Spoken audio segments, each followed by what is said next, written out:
ఉదయమంతా ఉక్కపోతను తలపించే సాధారణ ఎండ, సాయంత్రం అవగానే చల్లబడే వాతావరణం, చుట్టూ చెట్లు, సముద్రం, చల్లచల్లని గాలి, ఆహ్లాదం, వినోదం, పార్కులు, కొండలు, గుట్టలు, యువత కేరింతలు, చప్పట్లు. అబ్బా, విశాఖలో మ్యాచ్ అంటే ఆ ఆనందమే వేరు.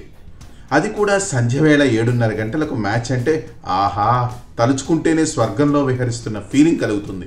ప్రస్తుతం విశాఖకు క్రికెట్ ఫీవర్ పట్టుకుంది.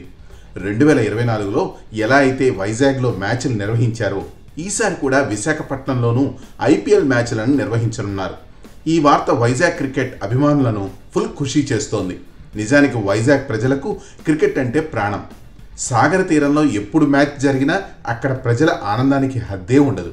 అంతర్జాతీయ మ్యాచ్ అయినా ఐపీఎల్ మ్యాచ్ అయినా విశాఖలో ఆడుతున్నారంటే ఆ మజానే వేరు.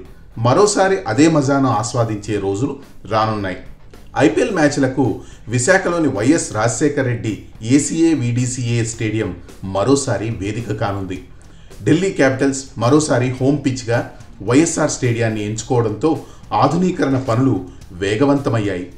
మొత్తంగా స్టేడియం ఎలివేషన్ మారిపోనుండగా కార్పొరేట్ బాక్సులు, ఆటగాళ్ల గ్రీన్ రూమ్లోనూ ఆధునిక వసతుల కల్పన చకచకా సాగిపోతోంది.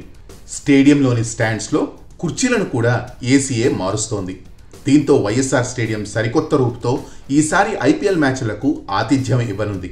ఐపీఎల్ షెడ్యూల్ ప్రకారం మార్చి 24న ఢిల్లీ క్యాపిటల్స్తో లక్నో సూపర్ జెయింట్స్ జట్టు తలపడనుంది.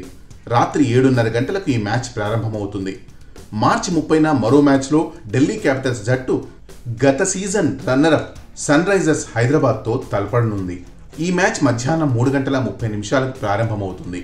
హైదరాబాద్ జట్టు తరపున స్థానిక ఆటగాడు నితీష్ కుమార్ బరిలోకి దిగనుండడంతో ఈ మ్యాచ్లో ఫ్యాన్స్ ఆనందానికి హద్దే ఉండకపోవచ్చు.